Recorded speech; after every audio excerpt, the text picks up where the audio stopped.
Hello everyone, welcome to my channel. So here we are continuing multiple integral as you can see on the screen, and here we are starting the three important theorems. If you see the syllabus, Green's theorem, Gauss divergence theorem and Stokes theorem. And जो मैंने सोचा है कि to cover one theorem in one lecture, तो इस lecture में will be covering the Green's theorem, next में Gauss divergence and the last one that will be on Stokes theorem. लेकिन the point is, अच्छा एक suggestion रहेगा from this part, that is at least इन तीन theorems का जो statements है वो ज़रूर कर लेना, because for 1 mark question this is very important. और आया भी था, जैसे कि you can see on 2021 directly statement ही पूछ लिया गया था, एंड इस साल भी आएगा बिकॉज 1 mark क्वेश्चन के लिए बहुत ही ज़्यादा इंपॉर्टेंट ये बन जाता है. एंड मल्टीपल इंटीग्रल से एक भी क्वेश्चन नहीं आया था इन द लास्ट ईयर. एक्चुअली आया था एक, rather there were like 2 questions, one for 1 mark in group A. So केवल 2 marks आया था from this entire module, entire units from multiple integral. तो इस साल तो बहुत ही ज़्यादा इंपॉर्टेंट है, तो ज़रूर कर लेना. And for Green's theorem and मतलब ये जो 3 इंपॉर्टेंट थ्योरम है इनके लिए इसका जो लास्ट लेक्चर मैंने अपलोड किया था, line integral, surface and volume integral वाला, वो ज़रूर देखना क्योंकि उसमें से ही कंसेप्ट इसमें यूज़ होने वाला है. And also if you see कि जो स्टेटमेंट है ऑफ ग्रीन्स थ्योरम, उसमें डबल इंटीग्रेशन साइन आप लोगों को दिख रहा होगा. तो डबल इंटीग्रल अगर सीखना है, एंड उसके साथ साथ मैंने ऑलरेडी कवर कर लिया है double integral, change of order, change of variable, triple integral, जो कि गॉस डाइवर्जेंस थ्योरम में ट्रिपल इंटीग्रल चाहिए होगा. तो इनको अगर पढ़ना है इंडिविजुअली तो प्लेलिस्ट का लिंक दिख रहा होगा on the I button of multiple integral. So if you click on the link, the playlist will open and according to lecture number you have to see all the lectures. And so that उसमें भी जो मैंने question use किया है, all the question are from मैकआउट previous year question. उसमें latest year का भी क्वेश्चन है, तो प्रीवियस ईयर का भी प्रैक्टिस हो जाएगा, कंसेप्ट भी हो जाएगा. So definitely check out those videos to complete this entire module. Okay, तो anyways, let us start this lecture with the statement of Green's theorem. Okay, so as you can see on the statement of Green's theorem, what we have is it is saying कि Green's theorem in the plane. Okay, Green's theorem in the plane, let mxy and nxy be continuous functions of x and y having continuous partial derivatives del m del y and del n del x. ठीक है, तो कहने का मतलब so far क्या है कि m and n, these are two functions of two variables. m is a function of x and y, n is a function of x and y. For example, m can be say 2x square y minus xy, ऐसा हो सकता है, या फिर n of xy can be of this form, suppose कि 3x to the power 4 minus 4y cube, something like this, कुछ भी हो सकता है. So main thing is कि m and n दोनों ही फंक्शन है of x and y and continuous है. दोनों ही फंक्शन कंटिन्यूस होना चाहिए. जब तक कंटिन्यूस नहीं होगा then we cannot find this partial derivatives of m and n. m and n दोनों का partial derivative with m with respect to y partial derivative del m del y and n with respect to x partial derivative del n del x. ठीक है, अच्छा अब ये partial derivatives का chapter अगर समझना है, उसके साथ साथ ये function of several variables, function of more than one variables, ये अगर समझना है, already the playlist is on the channel. Link दिख रहा होगा on the I button, function of several variables. If you click on the link, एक के बाद एक that module is also covered. And last year का पेपर हुआ था, उसमें ऑलमोस्ट 54 to 55 मार्क्स आया था from this module of function of several variables. तो जरूर देखना. लिंक तो मैंने बता दिया. If you click on the link according to the lecture you can see all the videos. Okay, so let us come back to this one again. So now the point is, if these things are existing in some region R on the xy plane bounded by a closed curve C. अब यहाँ से start होता है main theorem का जो मतलब formula है. लेकिन देखो, अगर पूछ लेगा कि स्टेट द ग्रीन्स थ्योरम, तो पहले तो ये पूरा लिखना है. You have to write this entire 2 lines जो अभी मैंने बताया है, पूरा लिखना है पहले. फिर उसके बाद आ जाओ कि now this is the main statement of Green's theorem, ये जो मैंने अभी बॉक्स किया. और इसमें क्या बोल रहा है, देखो इसमें बोल रहा है कि m D x plus N D y और इसका क्लोज्ड सर्किट इंटीग्रेशन. ठीक है, देखो ये नॉर्मल इंटीग्रेशन, ये तो लाइन इंटीग्रल है that we have discussed in the last lecture. और मैंने वहां ये भी बताया था कि अगर एक ऐसा symbol they they, so this is a closed circuit integration. Closed circuit integration. ठीक है, अब क्लोज सर्किट का मतलब क्या है? इसका मतलब यहाँ पे ये जो C है, this C will be mentioned in the question. और ये जो C है ये लाइक डिफरेंट टाइप का हो सकता है. मतलब मान लो ये जो क्लोज सर्किट है एक सर्किल हो सकता है, this entire circuit can be a circle, या फिर एक पैराबोला हो सकता है, इलिप्स हो सकता है, ठीक है, पैराबोला नहीं सॉरी, एक इलिप्स हो सकता है, या फिर मान लो तीन स्ट्रेट लाइन से बना हुआ एक ट्रायंगल हो सकता है, this can be the close circuit, मतलब जो भी हो क्लोज्ड होना पड़ेगा, it should be close, open ऐसा ओपन नहीं चाहिए, the circuit should be closed. ये अगर ये सिंबल दे दिया है ना, दिस सिंबल, ये एक सर्किल ऐसे बना हुआ मतलब क्लोज्ड सर्किट इंटीग्रेशन, मतलब ये लाइन इंटीग्रल जो है, ये लाइन मतलब जिसके ऊपर हमें इंटीग्रेशन करना है, that should be a closed surface या फिर क्लोज सर्किट, ठीक है, या फिर एक स्क्वायर हो सकता है, रेक्टेंगल हो सकता है, जो भी हो मतलब क्लोज होना चाहिए, दैट्स इट, और कुछ नहीं, ठीक है। Okay, so now the point is, अच्छा तो अब फिर से आ जाते स्टेटमेंट के ऊपर। So this will be equal to, मतलब close circuit integration of M D x plus N D Y, this should be equal to double integral on some region R. अब किसका इंटीग्रेशन करना है, जो इंटीग्रेशन करना है जिस फंक्शन का, that is equals to del N del x minus del M del y d x D y. अच्छा, तो जिन्होंने अभी डबल इंटीग्रेशन वाला लेक्चर ऑलरेडी देख चुका है, उन्हें पता है कि ये साइन होता है डबल इंटीग्रेशन का, हमें एक रीजन आर के ऊपर इंटीग्रेशन करना होता है, और d x and d y दोनों हैं, क्यों, क्योंकि हमें दो वेरिएबल एक्स एंड वाई दोनों के रेस्पेक्ट में इंटीग्रेशन करना होता है, और जिस फंक्शन का इंटीग्रेशन करना है इस थ्योरम में, ग्रीन्स थ्योरम के अकॉर्डिंग, वो है इस फंक्शन का del N del x minus del M del y. अब क्वेश्चन में एन एंड एम दोनों ही गिवन रहेगा, सिंपली हमें पार्शियल डेरिवेटिव कर लेना है एन एक्स एंड वाई के रेस्पेक्ट में, तो ये फंक्शन हमें मिल जाएगा, देन हमें उसको इंटीग्रेट कर देना with respect to x then with respect to y, या फिर पहले with respect to y then with respect to x, दोनों ही कर सकते हैं according to the function. This I have already discussed in the previous videos, अगर देखना है सीखना है डबल इंटीग्रल कैसे करना है, तो लिंक दिख रहा होगा on the I button of the lecture of double integral, जरूर देख लेना and then you come back to this one. अच्छा, यहाँ पे एक और क्वेश्चन मुझे पूछना था, दैट इज ये जो एक्सप्रेशन है यहाँ पे, this del N del x del M del y वाला है ना, ये एक्सप्रेशन, या फिर even this one also m D x m d y, ये भी हम लोग पहले कहीं पे तो देख चुके हैं। जरा कमेंट करना कि कौन से चैप्टर में, जो कि ऑलरेडी मेरे चैनल के ऊपर कवर्ड है, कौन और सिलेबस में भी है, कौन से चैप्टर में हम लोगों ने ये सब एक्सप्रेशन देखा है, and I will see the comment and I will reply कि किन्होंने करेक्ट आंसर दिया है ऑफ दिस क्वेश्चन।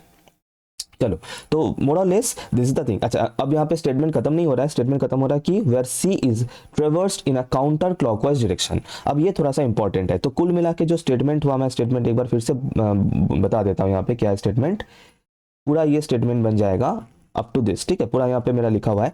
अच्छा, क्या बोल रहे हैं कि एम एंड एक्स दो फंक्शन है of more than one variable, मतलब two variables X and Y, that I have already discussed here. अच्छा, be continuous functions of X and Y having continuous partial derivatives del M del Y, M को Y के respect में partial derivative करना है और N को x के respect में पार्शियल डेरिवेटिव करना है in a region R on the xy plane, ठीक है। Since we are talking about double integral, तो 2D surface में ही है, so x and y coordinate system will be involved and that's it, bounded by a closed curve C। अब closed curve क्या है, C, that I have already discussed। और ये जो region यहाँ पे बोल रहा है ना, this is the region, ठीक है, ये जो region एक्चुअल में कौन सा region है, ये जो closed curve है इससे bounded जो portion है, that is your region, this one है, या फिर अगर सर्कल हुआ तो है ना, ये क्लोज रीजन अगर सर्कल हुआ तो, सो दिस इज आर, मतलब the region bounded by the close circuit mention in the question. Then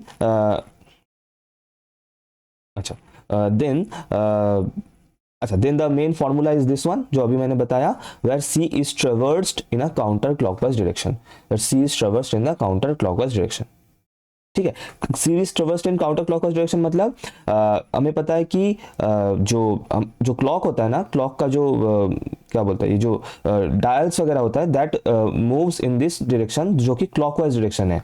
लेकिन क्या होता है कि मैथमेटिक्स में जनरली जो एंटी क्लॉकवाइज डायरेक्शन होता है, मतलब जो क्लॉक होता है उसका जो डायल जिस डायरेक्शन में घूमता है, उसका जो ऑपोजिट डायरेक्शन होता है, एंटी क्लॉकवाइज या फिर काउंटर क्लॉकवाइज डायरेक्शन को ही पॉजिटिव डायरेक्शन लिया जाता है। तो हम लोग ये जो सी लेंगे ना, इसीलिए देखो मैंने डायरेक्शन कौन सा दिया है, मैंने डायरेक्शन दिया है काउंटर क्लॉकवाइज डायरेक्शन, मतलब जो क्लॉक का जो डायल का जो डायरेक्शन है उसका ऑपोजिट डायरेक्शन हमें लेना है as the positive direction.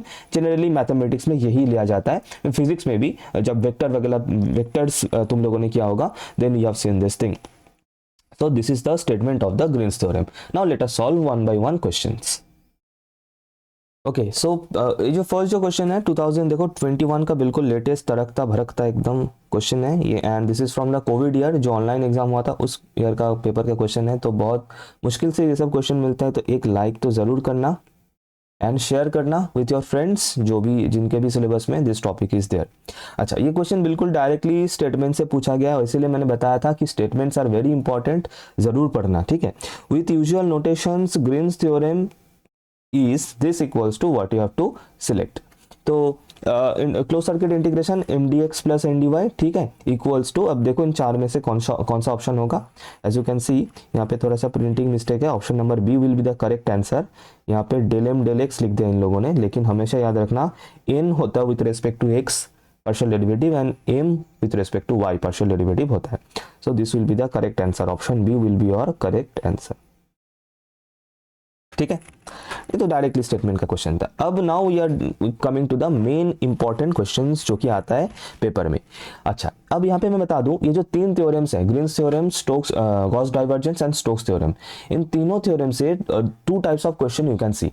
First one type that is this one, using Green's theorem evaluate this, ठीक है। इसमें क्या करना होता है, ये जो क्वेश्चन गिवन है इसका हमें इसका इंटीग्रेशन का वैल्यू निकालना है। लेकिन जब भी क्वेश्चन में यूजिंग वर्ड रहेगा, कोई भी थ्योरम हो, जब भी क्वेश्चन में यूजिंग वर्ड है, ध्यान रखना जो भी थ्योरम है उसका जो आरएचएस से हमें वैल्यू निकालना है। You have to calculate the evaluate the value from the RHS. कब? If the word using this theorem is there, तब हमें ये करना है। लेकिन एक और टाइप ऑफ क्वेश्चन यहां से बनता है with all from all this theorems, three theorems, that is verify Green's theorem पूछ लेगा, verify Stokes theorem, verify Gauss divergence theorem. तब हमें क्या करना है, तब हमें एलएचएस से भी वैल्यू निकालना है, आरएचएस से भी वैल्यू निकालना है एंड वेरीफाई करके देखना है कि दोनों वैल्यू इक्वल हो रहा है कि नहीं। That's it. और देखो मैंने यहाँ पे दोनों बोथ टाइप्स ऑफ क्वेश्चन मैंने यहाँ पे डाला है। So will solve it one by one, और वो भी जो क्वेश्चंस मैंने पिक किया, देखो बिल्कुल प्रीवियस ईयर का ही क्वेश्चन है। तो मेरा टारगेट तो यही रहता है कि to complete all the topics that we have including all the sub topics, मतलब ऐसे जो भी टाइप्स क्वेश्चन में, जो भी टाइप्स सिलेबस में है, और वो भी उनको सॉल्व करने के लिए जो मैं क्वेश्चन पिक करता हूँ those are from the previous year, ताकि प्रीवियस ईयर का भी प्रैक्टिस हो जाए एंड जो सिलेबस है वो भी कंप्लीट हो जाए। तो जरूर शेयर करना, लाइक कर देना, है ना। चलो अब इस क्वेश्चन से स्टार्ट करते हैं। पहले ये कर लेते हैं यूजिंग वाला, देन हम लोग वेरीफाई वाला करेंगे। तो चलो देखते हैं कि इसको सॉल्व कैसे करते हैं। वैसे बिल्कुल इजी है, कुछ नहीं है। जिन्होंने मेरा डबल इंटीग्रल वाला लेक्चर देखा है उनको तो ऑलरेडी ये समझ में आ ही गया होगा कि कैसे क्या कुछ करना है। पहले थोड़ा सा क्वेश्चन को देख लेते हैं। देखो this is the question and अगर हम इसको थोड़ा सा लिखे, मतलब पहले थोड़ा सा स्टेटमेंट देख लेते हैं। Here we have the statement, ये रहा स्टेटमेंट ऑफ ग्रीन्स थ्योरम, ये रहा M D x plus N D Y, है ना। तो जब तुम लोग सॉल्यूशन स्टार्ट करोगे, है ना, सॉल्यूशन जब स्टार्ट करोगे, यहाँ पे पहले स्टेटमेंट लिख लेना। Solution we are starting here suppose, तो फर्स्ट ऐसे लिखना कि बाय ग्रीन्स थ्योरम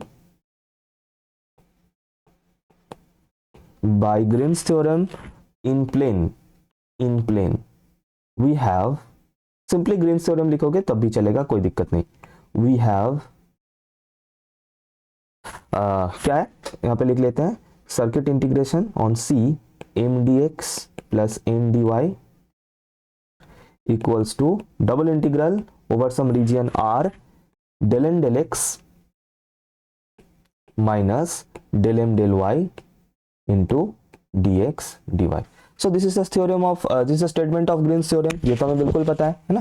फिर इसके बाद आगे क्या करना है, देखो तो यहाँ पे कंपेयर करना है। मतलब ये क्वेश्चन में जो गिवन है dx के साथ जो मल्टीप्लाइड रहेगा, that will be your M according to the general statement of Green's theorem, and dy के साथ जो मल्टीप्लाई रहेगा, and always with the sign, है ना, दोनों के साथ ही ऑलवेज विद द साइन। अगर यहाँ पे माइनस होता तो with the minus sign we have to consider it. dy के साथ जो मल्टीप्लाइड रहेगा दैट विल बी n, ठीक है। तो if we compare we are getting, or we can write like this कि here m equals to, sir m क्या मिल रहा है सर, dx के साथ जो मल्टीप्लाइड है वो क्या है, cos x into sin y minus xy, ठीक है। वैसे ये क्वेश्चन 2014 का है, लेकिन ये क्वेश्चन 2004 में भी आ चुका है, ठीक है। एंड n क्या मिल रहा है, n is equals to sin x into cos y। I hope there is no problem with this. Simple मैंने कंपेयर करके एम एंड इन का वैल्यू लिखा है और कुछ नहीं, ठीक है।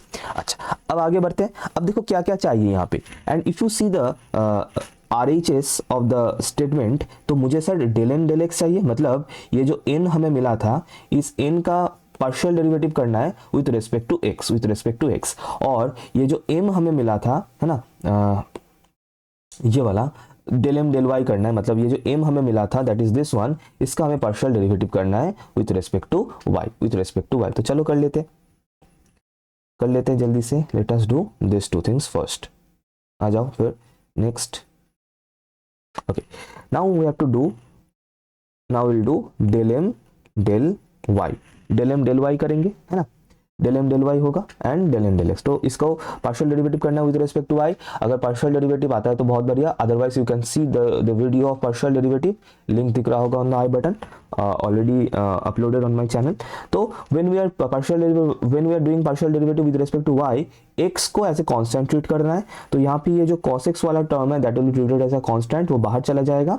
सिर्फ ये sin y का डेरिवेटिव होगा विद रिस्पेक्ट टू y, और sin y का डेरिवेटिव होता है, हमें पता है, cos y। तो यहाँ से मिल जाएगा cos x cos y minus, यहाँ पर भी सेम, ये जो x है एज ए कांस्टेंट ट्रीट होगा, सिर्फ y का डेरिवेटिव होगा, एंड y का derivative with respect to y 1 होता है, तो सिंपली यहाँ पे x रहेगा, that is cos x minus cos y minus x, we are getting as the integration, sorry differentiation of del M del Y. अच्छा चलते हैं अब यहाँ पे, अब m को करना है विथ रिस्पेक्ट टू x, तो डेल एम डेल एक्स करना है सर। डेल एम डेल एक्स मतलब विथ रिस्पेक्ट टू x, तो y वाला term as a constant treat होगा, तो cos y as a constant treat होगा।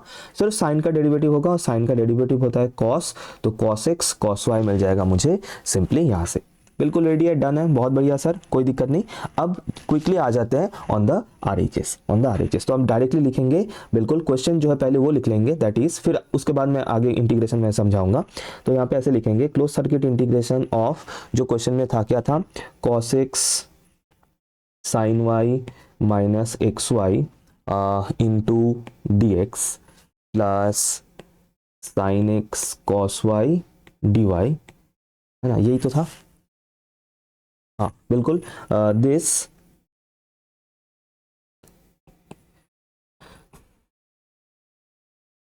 यहाँ पे सेकेंड ब्रैकेट दे देते हैं, ओके ठीक है, दिस इक्वल्स टू अब क्या हुआ, RHS में क्या आएगा, ये वाला RHS में आएगा, that is double integration over R। अच्छा डेल एंड डेल एक्स क्या मिला है सर, cos x cos y minus del M del Y क्या मिला है सर, ये रहा, डेल एम डेल वाई मिला है cos x cos y minus x, so minus cos x cos y plus x, है ना, माइनस की वजह से साइन चेंज हो जाएगा, और dx dy कुछ इस तरीके से।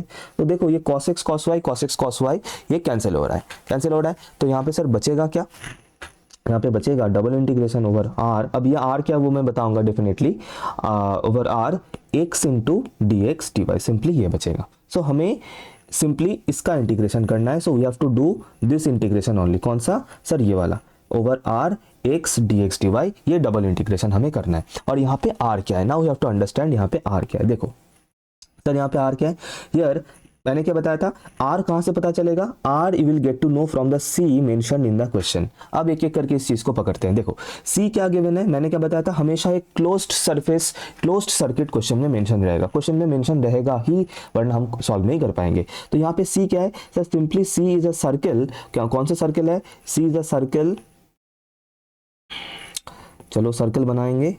अच्छा सी कौन सा सर्कल है, ये हो गया एक्स एक्सिस, ये हो गया Y axis, and this is our origin O 0,0। अच्छा ये कौन सा सर्कल है, this circle is the circle जिसका centre is at the origin and radius is 1 unit, something like this, थोड़ा सा इधर उधर हो गया, anyways. So this is the circle mention in the question, ठीक है, radius is 1 unit, so this point suppose A, this point will be 1,0 point, and this point से B, this point is 0,1 point in this way, ठीक है।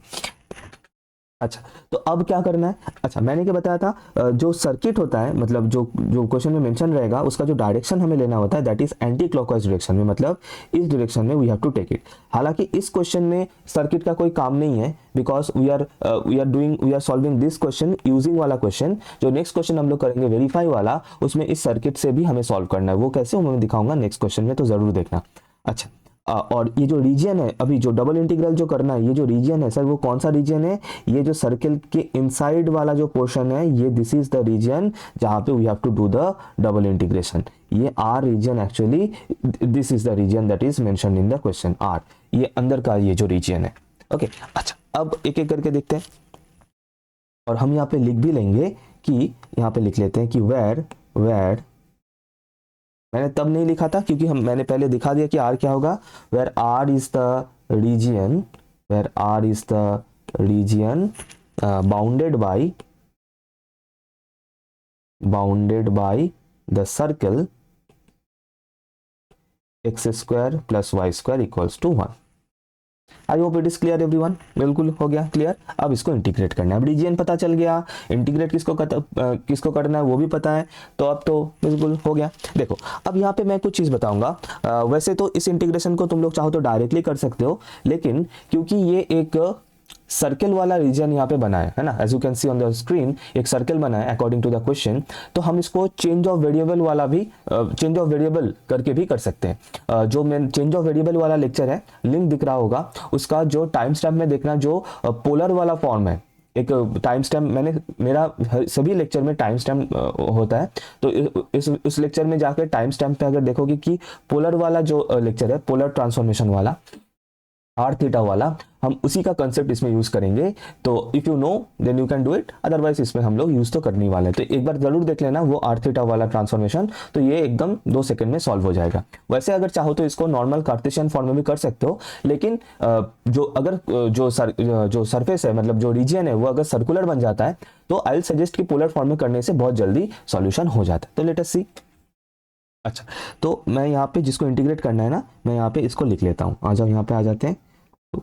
Sorry, I have to integrate x dx dy over the region r, और r क्या है, it is the circle. अच्छा, अब change of variable में जब हम लोग पोलर फॉर्म यूज करते हैं, तो जो ट्रांसफॉर्मेशन हम लोग यूज करते हैं क्या होता है, x equals to R cos theta and y equals to R sine theta, ठीक है। अच्छा, और यहाँ से क्या पता चल रहा है सर, यहाँ से ये पता चल रहा है कि X square plus Y square equals to R square होगा, स्क्वायरिंग एंड एडिंग है ना। और X square plus Y square का वैल्यू क्वेश्चन में गिवन है, दैट इज सर्कुलर मतलब सर्कल विथ रेडियस 1 है, तो आर स्क्वायर का वैल्यू तो 1 आ रहा है, और क्योंकि आर रेडियस को डिनोट करता है तो नेगेटिव तो नहीं हो सकता, तो आर का वैल्यू होगा 1, आर का वैल्यू होगा 1। तो इसका मतलब अब यहाँ पे हम लोग का काम क्या है, इफ यू रिमेंबर हमें क्या करना है, we have to convert this entire thing from dx dy to dr d theta, है ना। अगर याद है तो वही तो करते थे, dr d थीटा में कन्वर्ट होगा, तो x क्या होगा, x होगा r cos theta according to the transformation, x की जगह पे आ जाएगा r cos थीटा, ठीक है। अच्छा, यहाँ पे एक जैकोबियन आएगा, तो जिन्होंने भी मेरा लेक्चर देखा उन्हें तो पता ही है, और dx d थीटा की जगह आएगा dr d theta, dx dy की जगह पे आएगा dr d थीटा, ठीक है। अच्छा, जैकोबियन का वैल्यू निकालना है, वो भी मैं जैकोबियन का वैल्यू तो पता ही है, ऑलरेडी हम लोग कैलकुलेट कर चुके हैं, फिर मैं यहाँ पे एक बार और बता देता हूँ। अच्छा, ये हो गया, और यहाँ पे मुझे लिमिट डिसाइड करना है, r का लिमिट आएगा और थीटा का लिमिट आएगा, ये मैं बताऊंगा एक एक करके, I will come to the point, मैं आ रहा हूँ उसके ऊपर। अच्छा, okay, now the point is, पहले जैकोबियन का मैं बता देता हूँ, ठीक है। सो इफ यू रिमेंबर, यहाँ पे जैकोबियन जो होगा that is this, sorry R theta नहीं, X Y divided by del R theta, ये इसी तरीके से इसको डिफाइन किया जाता है। So this will be a determinant of del x del R, del x del theta, del Y del R, del Y del theta. अब X and Y का वैल्यू पता है, सिंपली यहाँ पे पार्शियल डेरिवेटिव करना है, यहाँ पे वैल्यूज पुट करना है, और अगर करोगे यहाँ से मिल जाएगा इसका वैल्यू आर, जैकोबियन का वैल्यू आर आता है। तो कुल मिला के यहाँ पे क्या हो रहा है, यहाँ पे वी आर गेटिंग, मतलब जैकोबियन का वैल्यू पता है। अच्छा, अब मैं जल्दी से थीटा और आर का वैल्यू मतलब रेंज भी बता देता हूँ, लिमिट देखो, वैसे आर का लिमिट तो पता ही है, आर का limit will be from 0 to 1, है ना, क्योंकि हमें इसको पोलर फॉर्म में सोचना है, ठीक है।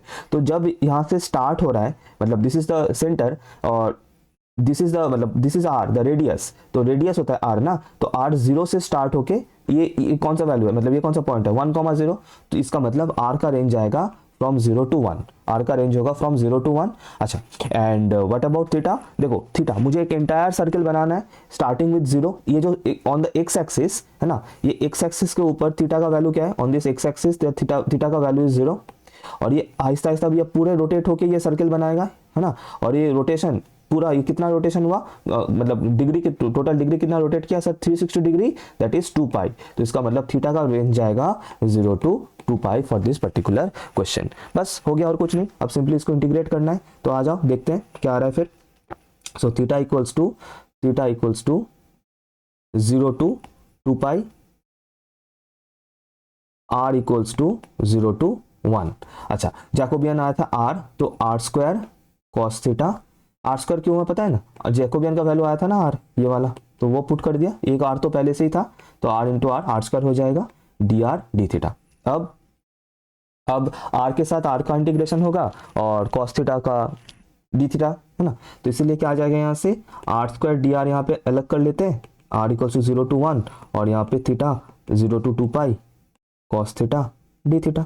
अब इसको जैसे इंटीग्रेट करोगे ये तो r क्यूब बाई 3 हो जाएगा, 1/3 यहाँ से मिल जाएगा, और ये cos थीटा हो जाएगा sin थीटा, cos थीटा का इंटीग्रेशन हो जाएगा sin थीटा, और यहाँ से आ जाएगा r क्यूब बाई 3, लिमिट है 0 to 1, और sin थीटा का लिमिट है 0 to 2 पाई, और sin 2 पाई भाई भी 0 होता है और sin 0 भी 0 होता है, तो बेसिकली 0 ही हो रहा है, तो इसका answer is 0, that's it, yes answer is 0। इसका मतलब ये जो इंटीग्रेशन हम लोगों ने किया था, मतलब इसका जो वैल्यू आ रहा है according to Green's theorem, the value is 0, answer. बस इस तरीके से करना है। तो यूजिंग वाला क्वेश्चन अगर आ रहा है यूजिंग ग्रीन्स थ्योरम, तो हमें आरएचएस से वैल्यू निकालना है, डबल इंटीग्रल से इसका वैल्यू निकालना है कुछ इस तरीके से। अगर पूरा मेथड क्लियर है, पता चल गया मतलब कैसे कुछ करना है, देन एक लाइक जरूर कर देना। ओके, चलते हैं नेक्स्ट क्वेश्चन में। मैंने बताया था दो टाइप का क्वेश्चन हमें यहाँ से मिलता है, एक तो ये वाला मतलब जो अभी हम लोगों ने किया यूजिंग वाला, दूसरा एक और टाइप हमें मिलता है दैट इज वेरीफाई वाला। अब इस वेरीफाई वाला जो क्वेश्चन होता है, इसमें हमें एलएचएस और आरएचएस दोनों से ही इसको सॉल्व करके इसका वैल्यू निकालना होता है, एंड हम लोग इस क्वेश्चन में वही करेंगे। और ये जो क्वेश्चन मैंने पिक किया, दिस इज फ्रॉम 2019, लेकिन ये क्वेश्चन 2001 में भी आया था, 2003 में भी आया था, तो बहुत ही ज्यादा इंपॉर्टेंट क्वेश्चन है, जरूर करना इसको। ओके, तो इसमें हम लोग, क्योंकि ये एक वेरीफाई वाला क्वेश्चन है ना, इस पर्टिकुलरली इस क्वेश्चन में थोड़ा सा ट्विस्ट है, वो भी मैं बताऊंगा, क्योंकि क्वेश्चन पहले पढ़ लेते हैं। Verify Green's theorem for the vector given a vector this where C is bounded by the curves y equals to x and y equals to x square. मैं सी के ऊपर बाद में आ रहा हूँ, लेकिन द पॉइंट इज सर ये अचानक एफ कहाँ से आ गया, क्योंकि ये जो स्टेटमेंट है ऑफ ग्रीन्स थ्योरम, यहाँ पे एफ तो कहीं पे नहीं है, क्योंकि ये जो फॉर्मेट है this is Green's theorem on plane, है ना, मतलब इसमें जो फॉर्म है वो कार्टेशियन फॉर्म में है, एक्स एंड वाई में है।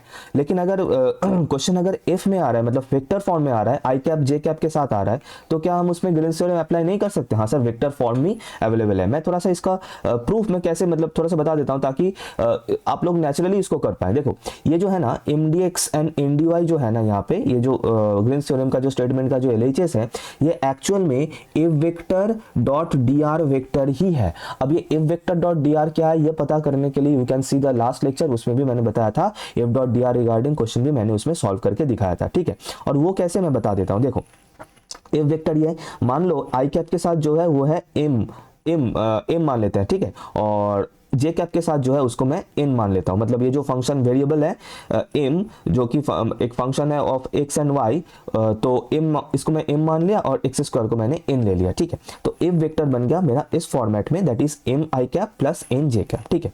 अच्छा, अब r वेक्टर क्या है, if you remember, x i cap plus y j cap plus z k cap, ये तो होता है। और dr क्या होगा, फिर सिर्फ dx हो जाएगा, डेरिवेटिव हो जाएगा, plus dy plus dz k cap, सही है। अच्छा, अब अगर मैं एफ डॉट डी आर कर दूं, एफ डॉट डी आर मैं करूं, तो क्या मिलेगा, हमें पता है कि सिर्फ आई कैप के साथ आई कैप, मतलब सेम वेक्टर के साथ, सेम यूनिट वेक्टर के साथ वाला टर्म ही बचेगा मल्टीप्लाई करने से, बाकी तो जीरो हो जाएगा, क्योंकि हमें पता है आई डॉट जे भी जीरो हो जाएगा, आई डॉट के भी जीरो हो जाएगा, सिर्फ आई डॉट आई बचेगा। सिमिलरली जे के साथ सिर्फ जे डॉट जे बचेगा। तो क्या मिल रहा है सर, यहाँ से देखो एम डी एक्स ही बचेगा, मतलब मिलेगा हमें, अगर इन दोनों को मैं मल्टीप्लाई कर दूं, एफ डॉट डी आर मतलब मल्टीप्लाई कर दूं M D x plus N D Y. सर यही तो होता था जो कार्टेशियन फॉर्मेट था, उसके एलएचएस में M dot D x plus N dot D I तो हमें मिलना था, यस। और इसीलिए मैं बता रहा हूं, तो यहाँ पे जो ग्रीन्स थ्योरम वेरीफाई करने के लिए बोला है, बेसिकली हमें वही से, मतलब यही करना है, क्वेश्चन देख के घबराना नहीं है। ये इसका कार्टेशियन फॉर्म हो गया और ये इसका वेक्टर फॉर्मेट हो गया, F dot D R equals to R H S, वही सेम रहेगा, del N del x minus del M del Y into D x D Y, क्योंकि मुझे पता है ना एम क्या है और एन क्या है, और कुछ नहीं। आई होप ये क्लियर है, ठीक है। ये कंपेयर करके मैंने दिखा दिया, अगर वेक्टर फॉर्मेट में भी क्वेश्चन गिवन होता तो ये, और अगर ये मान लो ये जो क्वेश्चन है ये इस फॉर्मेट में भी गिवन हो सकता था, मैं दिखा देता हूँ। ये तो वेक्टर फॉर्मेट में गिवन है, मान लो ये क्वेश्चन इस फॉर्मेट में अगर दिया हुआ था कि close circuit C and then x y plus Y square d x plus x square d y, इसका हमें वेरीफाई करना है कि बाकी का पूरा से, मतलब इसके जगह पे in place of this if this could have been given, ये भी दिया हो सकता था, तो भी सेम क्वेश्चन बनता। एक है कार्टेशियन फॉर्म में, मतलब एक्स वाई के फॉर्मेट में, प्लेन फॉर्म में, और एक है वेक्टर फॉर्म में, दैट्स इट। बाकी क्वेश्चन बिल्कुल सेम है, रिप्रेजेंटेशन थोड़ा अलग है। अब मैं आ जाता हूँ सॉल्यूशन के ऊपर, कैसे इसको सॉल्व करना है, ठीक है। ओके तो क्योंकि ये एक वेरीफाई ग्रीन्स थ्योरम वाला क्वेश्चन है, तो मैंने क्या बताया था, हमें दोनों ही करना है, मतलब हमें LHS भी करना है और LHS से दिखना है कि वैल्यू क्या आ रहा है, मतलब क्लोज सर्किट इंटीग्रेशन भी करना है और उसके साथ साथ RHS भी करना है, तब जाके ये सॉल्यूशन कंप्लीट होता है। बहुत ही ज्यादा इंपॉर्टेंट क्वेश्चन है, दिस टाइप ऑफ क्वेश्चन जरूर करना, बहुत ही ज्यादा आता है, अगर आता है तो इसी टाइप का क्वेश्चन आता है, ठीक है। ओके तो चलते हैं सॉल्यूशन के ऊपर। पहले हम लोग LHS से करेंगे, देन उसके बाद मैं RHS में जाऊंगा। तो चलो सॉल्यूशन करते हैं, मतलब LHS में यहाँ पे लिख देता हूँ ताकि पता चल जाए कि we are doing the LHS first. So the Green's theorem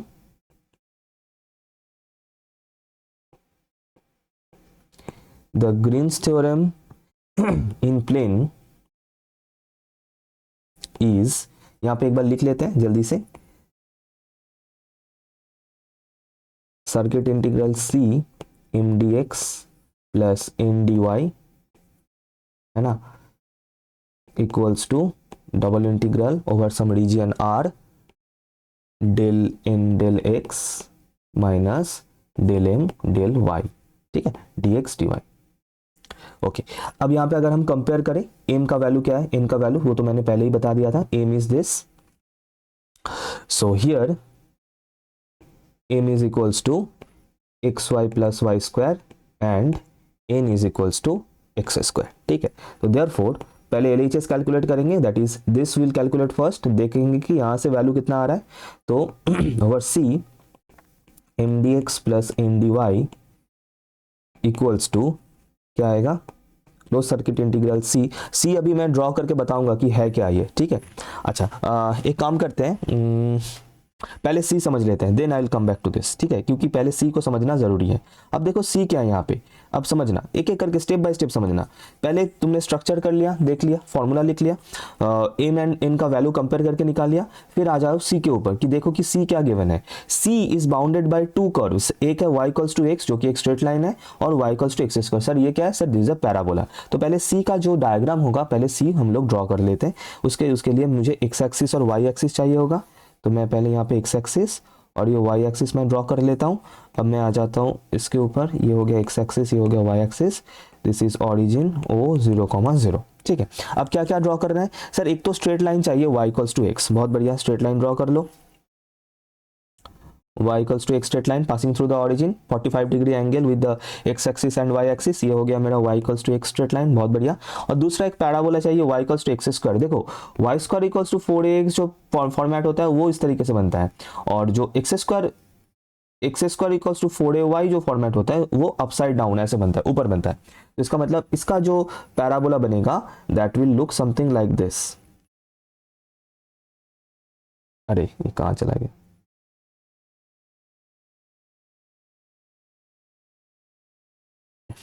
इसको शायद पहले पैराबोला कर लेना था तो फिर अच्छा होता, नहीं होगा, रुको पहले मैं पैराबोला ड्रॉ कर लूँ फिर I will draw the straight line, otherwise ये प्रॉब्लम होगा।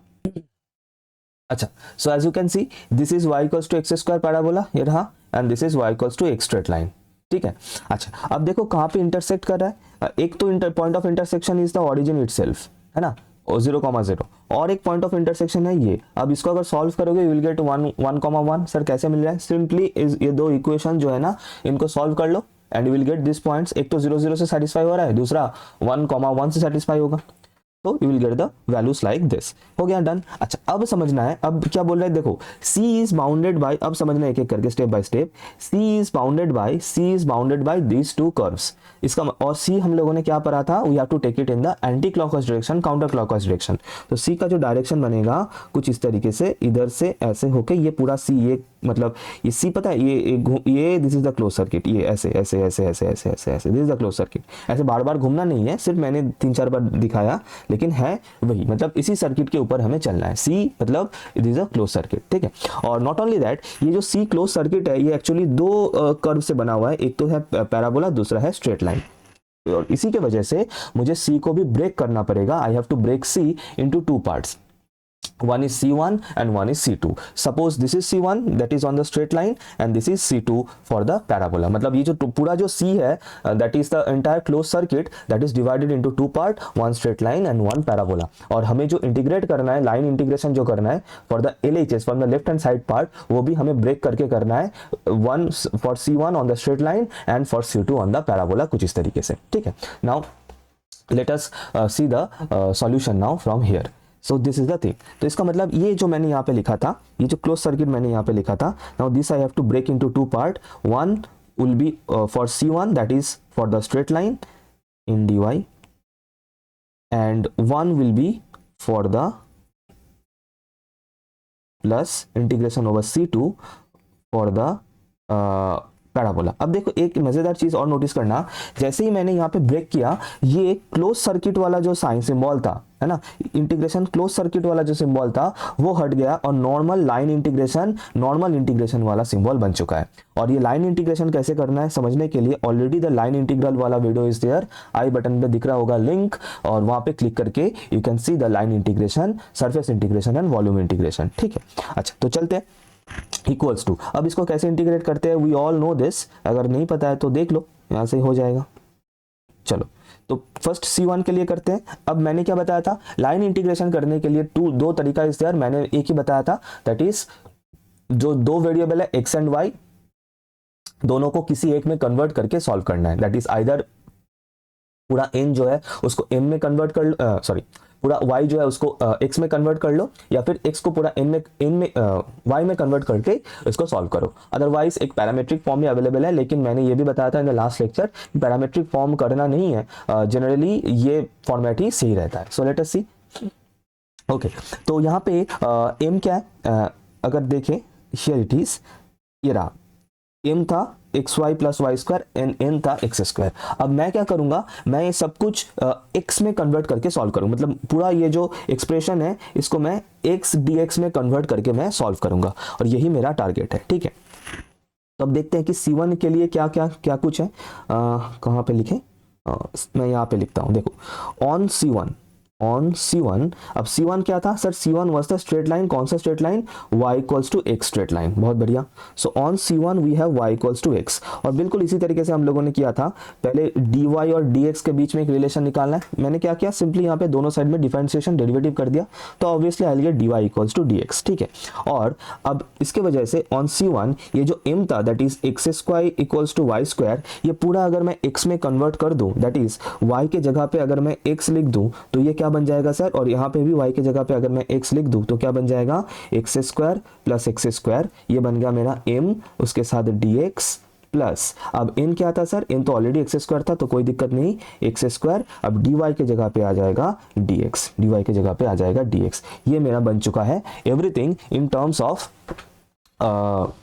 x, सभी को मैंने x में कन्वर्ट कर दिया है फॉर C1। अच्छा, एंड एक चीज़ और नोटिस करना, मुझे यहाँ पे लिमिट भी लिखना है, और मैं C1 नहीं लिखूंगा, लिमिट लिखना है। और लिमिट के लिए देखो C1 का लिमिट क्या हो रहा है, बहुत ध्यान से देखना, इसीलिए मैंने बताया था डायरेक्शंस बहुत इंपॉर्टेंट है। डायरेक्शन कहाँ पे जा रहा है सर, 1 पॉइंट से 0 पॉइंट पे जा रहा है, और क्योंकि मैं x के ऊपर इंटीग्रेशन कर रहा हूँ, मतलब कन्वर्टिंग एवरीथिंग इनटू x मैं इंटीग्रेट कर रहा हूँ, तो देखो x का वैल्यू कहाँ से कहाँ जा रहा है सर, x का वैल्यू 1 से स्टार्ट करके x का वैल्यू 0 तक जा रहा है। और मैंने क्या बताया था, you have to follow the direction. तो लोअर लिमिट क्या बनेगा, क्योंकि वी आर स्टार्टिंग फ्रॉम 1 1, तो लोअर लिमिट बनेगा 1 और अपर लिमिट बनेगा 0। इसमें कंफ्यूज मत होना, और इसमें कोई मतलब कंफ्यूज मत होना और गलती मत करना, क्योंकि डायरेक्शन इंपॉर्टेंट है। देखो फिर से बता रहा हूँ, डायरेक्शन किस साइड है, दिस इज द डायरेक्शन, मतलब from the point 1 1 to the point 0 0, ठीक है। तो इसी की वजह से लोअर लिमिट मुझे 1 लेना, जहां से स्टार्ट हो रहा है वही तो होता है मेरा लोअर लिमिट, और जहां पे खत्म हो रहा है वही होता है मेरा अपर लिमिट, ठीक है। तो इसीलिए क्योंकि मैं इस पॉइंट से स्टार्ट कर रहा हूँ 1 1 पॉइंट से, अकॉर्डिंग टू C1, तो इसीलिए मेरा लोअर लिमिट रहेगा 1, एंड जहाँ पे खत्म कर रहा हूँ C1 को, दैट इज ओरिजिन पे, जहाँ पे x का वैल्यू है 0, और इसी की वजह से अपर लिमिट रहेगा 0, एज सिंपल एज दैट। तो इसीलिए इसका लिमिट हो जाएगा, मतलब for C1 the limit will be 1 to 0, x का value will B from 1 to 0।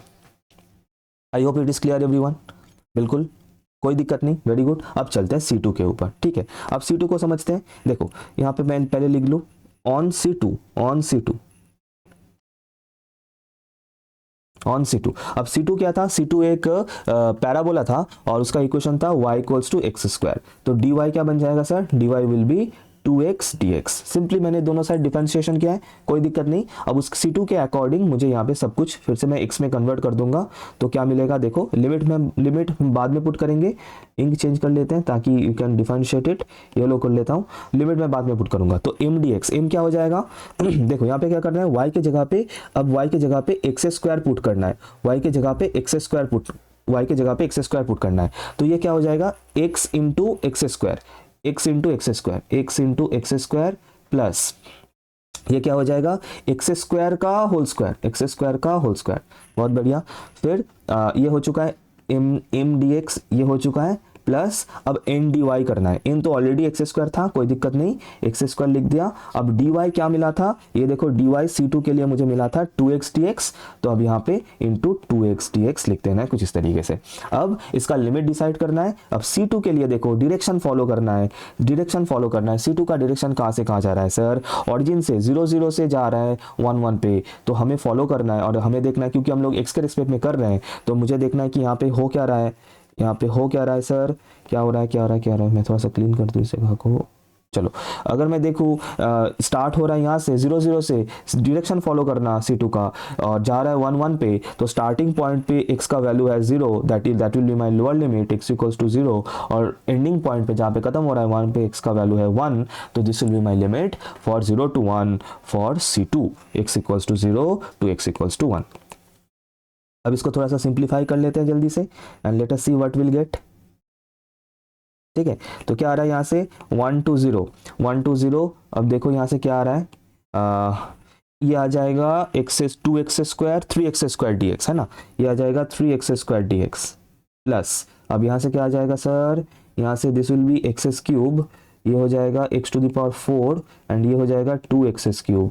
तो यहाँ से कुल मिला के आ रहा है sir 3x cube plus x to the power 4 dx, और इसका लिमिट क्या है सर, इसका लिमिट है 0 to 1।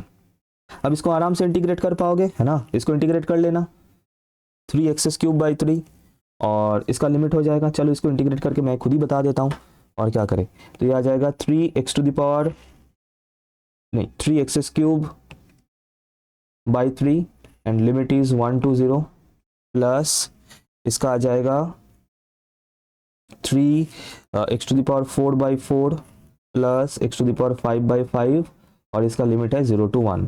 तो if you put the limits you will get, first इससे आ जाएगा -1 बिल्कुल, और इससे आ जाएगा 3 बाई 4 प्लस 1 बाई 5, और इसको सिंप्लीफाई करोगे विल गेट -1/20। तो बिल्कुल यही आएगा for the LHS, you will get -1/20। इसको मैं 1 मार्क कर देता हूँ, and we have to verify कि ये तो आगे LHS से, आई होप ये पूरा बिल्कुल प्रोसीड्योर क्लियर है, ये आगे LHS से। अब हमें देखना है कि RHS से यही सेम वैल्यू आ रहा है कि नहीं, we have to see this now, ठीक है। ओके चलो देखते हैं, कोई दिक्कत नहीं।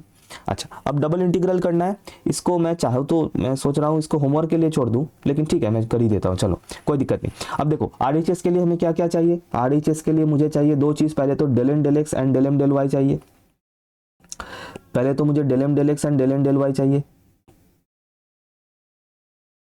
है ना। ओके तो n एंड m ये तो पता ही है, तो जल्दी से del n del x and del m del y कर लेते हैं। चलो मैं यहीं से स्टार्ट कर देता हूँ, इस जगह को यूटिलाइज करते हैं। सो यहीं से स्टार्ट करते हैं फॉर RHS, ठीक है। Again this is I am doing for RHS मत लिखना।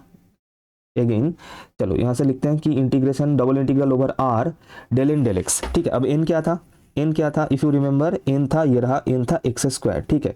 n था एक्स स्क्वायर, मैं यहाँ पे एक बार लिख देता हूँ। वैसे m था m क्या था, x y plus Y square, and n था एक्स स्क्वायर, चलो कोई दिक्कत नहीं, and n was x square.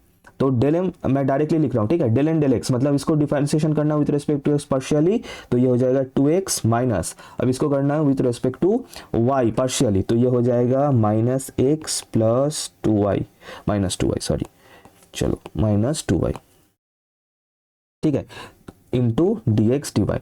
अब इसको सिंप्लीफाई करने से you will get x minus 2y over r हम लोग डिसाइड करेंगे, will come to that r, लेकिन पहले इसको कर लेते हैं। चलो अच्छा, अब r क्या है, अब r को समझना है। देखो r क्या बताया था, r is the region bounded by this closed circuit, bounded by this close circuit. मैं इस क्लोज सर्किट का एक रेप्लिका यहाँ पे मैं और बना देता हूँ, कुछ इस तरीके से इसका बनेगा, है ना। ये रहा ओरिजिन। अच्छा एक काम करते हैं, रुको, let us use some smart work, है ना।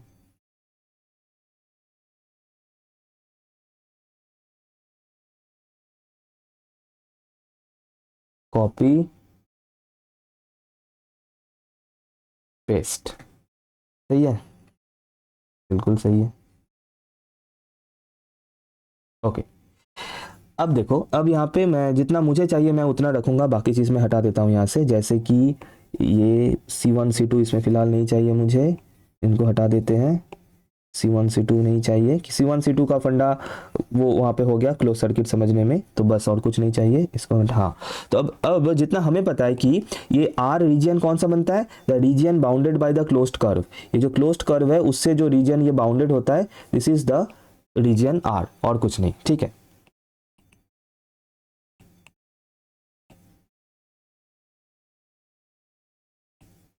This is the region R। यहाँ पे इससे अच्छा तो नहीं हो सकता, चलो मैं फिर से कोशिश कर ही लेता हूँ कुछ इस तरीके से, ठीक है। Okay so this is your region R, this is your region R। अच्छा अब समझना है कि एंड हम इंटीग्रेट किसको कर रहे हैं, this x minus 2y over into D x D y. अब ये जो r है, now if you want you can integrate with respect to x first, then with respect to y, या फिर जो भी ठीक लगे। तो मैं यहाँ पे पहले विद रिस्पेक्ट टू y कर लेता हूँ, then with respect to x करूंगा। और क्योंकि I want to integrate with respect to y first, तो मुझे एक यहाँ पे स्ट्रैप ड्रॉ करना है। Will draw strip with parallel to y axis के पैरेलल एक स्ट्रैप मैं यहाँ पे ऐसे ड्रॉ कर लूंगा, है ना, क्योंकि I am integrating with respect to y first. तो एक काम करते हैं, इसको लिख लेते हैं ना, इसके बाद लिखना, ये बीच में डायग्राम मत ड्रॉ करना, मैंने तो ये समझाने के लिए यहाँ पे किया है।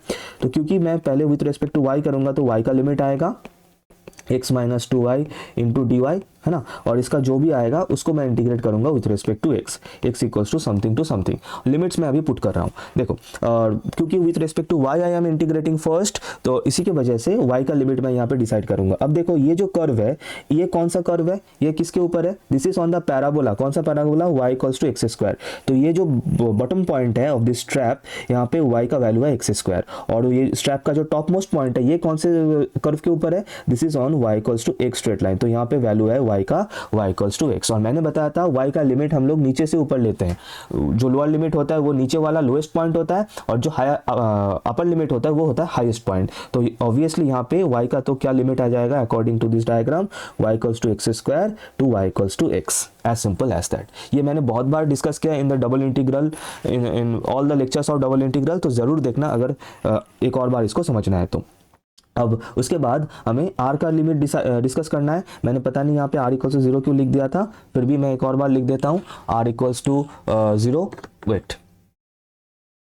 अच्छा, और यहाँ पे अगर हम x का लिमिट देखें, सो व्हाट अबाउट x का लिमिट, सो इस ये जो स्ट्रैप हम लोगों ने ड्रॉ किया था, if I bring this strip to the very last point, यहाँ पे टू द लाइक यहाँ पे मतलब ये जो रीजन है r, इसका दो जो एंड पॉइंट्स है, एक तो ये वाला एंड पॉइंट, और हमें पता है x के ऊपर if we have to decide the limit, then we have to go from left to right. जो लेफ्ट मोस्ट पॉइंट है that is the lower limit, and जो राइट मोस्ट पॉइंट है that is the upper limit of x। तो if you see the left most point of this region, वहां पे x का value क्या है sir, that is the origin जहां पे x का वैल्यू है 0, so that will be lower limit.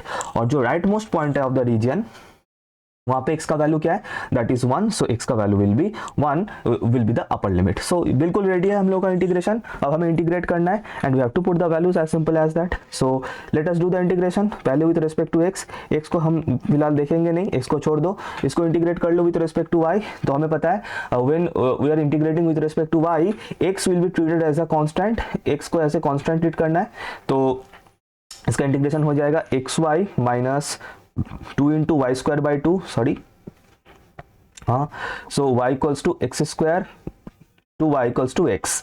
Upper limit minus lower limit करना है, जो भी आएगा यहाँ से इसको इंटीग्रेट करना है with respect to x, as simple as that. And if you do this you will get something like this, मैं डायरेक्टली लिख रहा हूँ यहाँ पे, you will get x to the power 4 minus x cube, और इसको इंटीग्रेट करना है 0 to 1 with respect to x, and if you do that you will get 1/5 minus 1/4, and if you do the subtraction you will get minus 1/20।